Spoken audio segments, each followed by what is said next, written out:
তুফানের জন্য শুভকামনা। তুফানের আমরা দেখলাম অনেকগুলো লুক প্রকাশ হয়েছে, তো অনেকে বলতেছে কেজিএফ এর সাথে মানে লুকটা মিলে গেছে, এটা কোন ভাবে দেখতেছেন? হ্যাঁ, সামথিং লাইক দ্যাট, বাট একটু তো ডিফারেন্ট থাকবে। এই যে 2 দিন আগে যেমন ইকবাল সাহেব ডেড বডি দিয়ে মর্গে পাঠিয়ে দিলেন সব কিছু, ঠিক আছে, এই ডেড বডি চলে নাই, না না এটা তো একেবারে 2 দিনের মধ্যে নামায় দিছে। তোমার রূপ কথাতে আমি হব রাজকুমার। তো বাংলা সিনেমা দেখা হয় মোটামুটি। তো রিসেন্টলি কোন মুভিটা দেখছেন? রিসেন্টলি তেমন কোনো মুভি দেখা না, রাজকুমার টুকটাক। রাজকুমার দেখছেন, কেমন ছিল? অনেক ভালো ছিল, না এক্সপেকটেশন অনুযায়ী ছিল, তবে কিছু কিছু সিন একটু মনে ধরে নাই, তারপরে খুব ভালো ছিল। সাকিব খানের বেসিক্যালি সাকিব খানটাই মুভিটা চালায় নিছে, কারণ হচ্ছে আমাদের যে বিদেশি যে অভিনেত্রী ছিল তার অভিনয়টা অতটা হয়নি, কারণ বাংলা কথার সাথে আবেগের সাথে তো আর যায় না ওইটা, এই কারণে উনি একটু বিদেশি ছিল থাকার কারণে হচ্ছে তেমন একটা করতে পারেনি, তারপরও ভালো ছিল। তো সিনেমা কি বাংলাদেশি সিনেমার আমরা জানি একতরফা চলতেছে, যেমন শাকিব খান মানে হচ্ছে সুপারহিট আর হচ্ছে হাউসফুল, এছাড়া অন্য নায়কের কেন মুভি হাউসফুল হচ্ছে না? এটা হচ্ছে বাংলা মুভিতে যেটা হয়, এটা হচ্ছে একজন আরেকজনের পিছনে লাগা থাকে। যদি আমরা সবাই সম্মিলিত একসাথে কাজগুলো করি তাহলে হচ্ছে আমরা ভালো কাজ দিতে পারবো। একতরফা সবাই এক এক কাজ করতেছে। এই যে কয়েকদিন আগে, যে 2 দিন আগে যেমন ইকবাল সাহেব ডেড বডি দিয়ে মর্গে পাঠিয়ে দিলেন সব কিছু, ঠিক আছে, এই ডেড বডি চলে নাই, না না এটা তো একেবারে 2 দিনের মধ্যে নামায় দিছে, এটা চলে নাই, তো ওটার মধ্যে দেখার কোনো আগ্রহও নাই। কারণ ট্রেলার দেখছেন আপনি? হ্যাঁ, ওই একেবারে বাজে, এগুলো তো মুভি হয় না।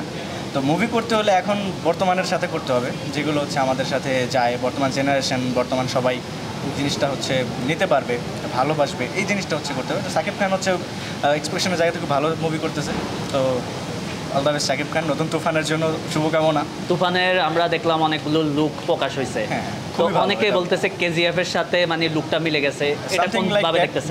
হ্যাঁ, সামথিং লাইক দ্যাট, বাট একটু তো ডিফারেন্ট থাকবেই, কারণ বাংলা মুভি তো বাংলা, আর হচ্ছে তামিল, তেলেগু, মালায়ালাম বাজেটের একটা ইস্যু আছে। সো ওইখান থেকে মনে করি যে তুফান বেস্ট, তুফান ভালো হবে। লুক কেমন ছিল এটা? শাকিব খানের লুক কেমন ছিল? সাকিব খানের লুক সবসময় দুর্দান্ত থাকে, কারণ সাকিব খান মেগাস্টার বাংলাদেশের, সাকিব খানের কোনো তুলনা নাই। সাকিব খান আমি একজন অনেক বড় ফ্যান, সো ওইখান থেকে কী করবো।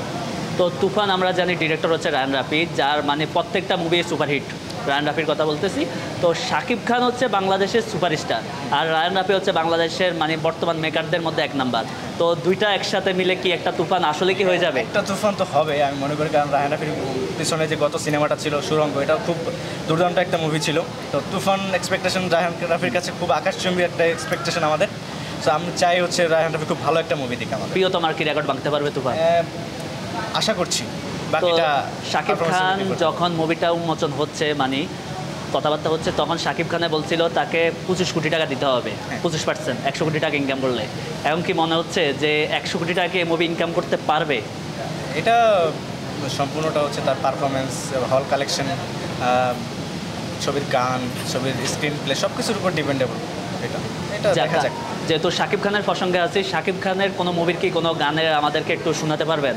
শাকিব খানের মুভির গান অন্তরা মানে হালকা একটু যতটুকু পারেন, যে কোনো গান পারি না, তাও দেখি চেষ্টা করি। জনম জনমের ভালোবাসা তোমার আর আমার, জনম জনমের ভালোবাসা তোমার আর আমার, তোমার রূপ কথাতে আমি হব রাজকুমার, তোমার রূপ কথাতে আমি হব রাজকুমার, সব পেরিয়ে তোমার কাছে আসবো বারবার, সব পেরিয়ে তোমার কাছে আসবো বারবার, তোমার রূপ কথাতে আমি হব রাজকুমার, তোমার রূপ কথাতে আমি হব রাজকুমার, ও তোমার রাজকুমার, ও আমি হব রাজকুমার।